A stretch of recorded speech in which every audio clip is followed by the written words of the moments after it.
Mesdames, Mesdemoiselles, Messieurs, bonjour. Avant toute chose, permettez-moi de vous souhaiter une bonne et heureuse année. Aujourd'hui, Automoto est entièrement consacré au rallye et pour nous servir de guide, tout au long de cette émission, Philippe Bugalski, le nouveau champion de France des rallyes, qui nous accueille ici chez lui à Bussé dans l'Allier. Alors Philippe, tu as dû quitter Renault, l'équipe de tes premières amours, pour remporter ton premier titre de champion de France.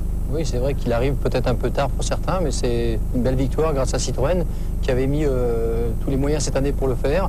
Et auparavant, je pense qu'on est passé à côté de belles choses, certainement par un petit manque de réussite. Alors tout de suite, retour sur la saison de championnat de France des rallyes et le titre de Philippe Bugalski avec Richard Micou. Philippe Bugalski, champion de France pour 4 dixièmes, c'est le chiffre que nous retiendrons de ce championnat 1998.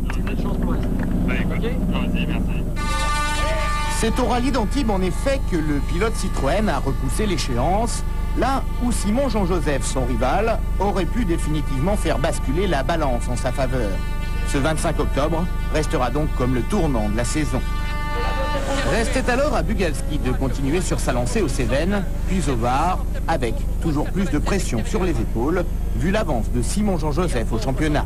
Gauche à fond, ferme tard, 60 mètres, droite à fond, ferme, plus 20 mètres, 80. Un pécule que le Martiniquais a étoffé à chacune de ses sorties cette année, et ce, dès le Lyon-Charbonnières. Deuxième déjà derrière Bugalski, Jean-Joseph a d'entrée fait la preuve qu'il fallait compter avec lui pour la gagne. Puis en Alsace, il va certes profiter de la violente sortie de route de Bugalski pour s'imposer et prendre la tête du championnat. Jamais ensuite Jean-Joseph ne quittera cette position, même si le pilote Citroën va gagner consécutivement au Limousin et au Rouergue. Avec 120 points chacun au départ du Mont Blanc, tous les observateurs pensaient que la fin de saison serait favorable à Bugalski. Hélas, sa mécanique en décidera autrement en Haute-Savoie, puis la météo ensuite sur les routes du Nord, au Touquet. Résultat, 2 victoires de rang pour Simon Jean-Joseph. Bugalski n'avait donc plus le droit à l'erreur. Il lui fallait impérativement s'imposer à l'Antibes, aux Cévennes et enfin au Var. Une véritable course-poursuite contre les points de Jean-Joseph. Et c'est ce qu'il va faire. Oubliez les sueurs froides de l'Antibes où, rappelons-le, 4 dixièmes séparaient à l'arrivée Bugalski et Jean-Joseph. Le pilote Citroën Xara ne lâchera jamais rien sur les routes des Cévennes, là où celui de la Subaru se fera piéger. Revenu à égalité de points avec Jean-Joseph après l'épreuve Sévenol, Bugalski se devait encore de gagner le Var.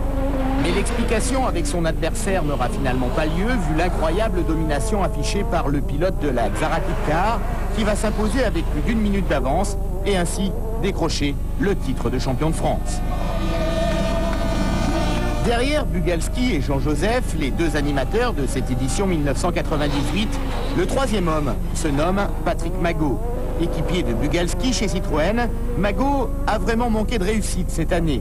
Crevaison à répétition, casse mécanique et autres avatars, le pilote de Barème s'est rapidement vu intimer l'ordre de jouer les seconds rôles dans le but d'aider Bugalski dans la conquête du titre.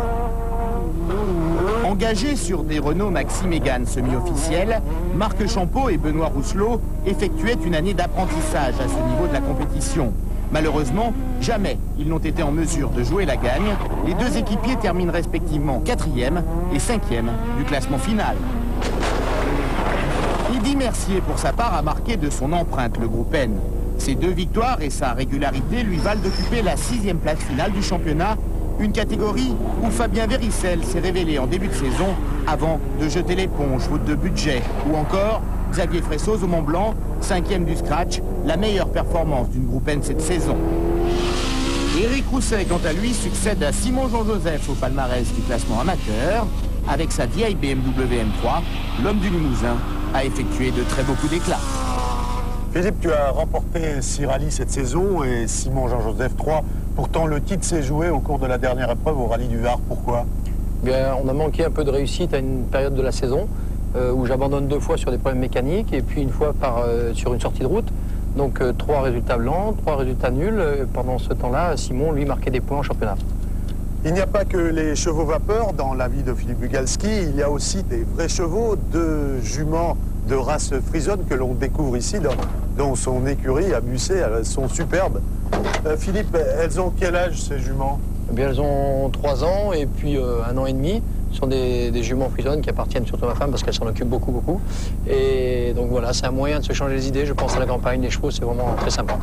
La deuxième passion de Philippe, c'est donc les chevaux. Tout de suite, le portrait de Philippe Bugalski par Richard Micou.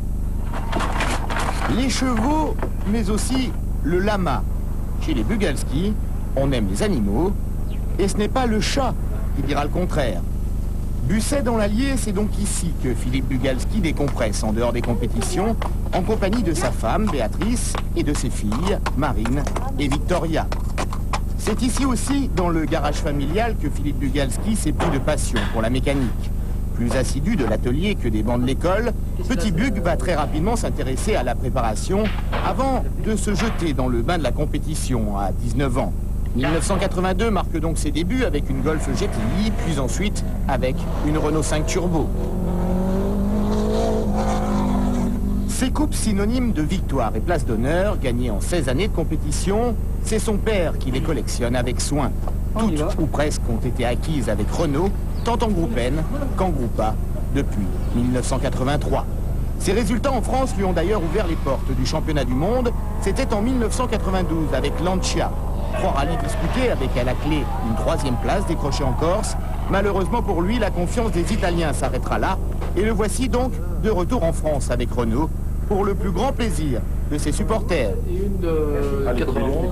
Et au-delà des nombreuses places d'honneur, il lui faudra attendre 1995 avant de décrocher son premier titre de champion de France en classe 2 litres avec la Clio Maxi Groupa.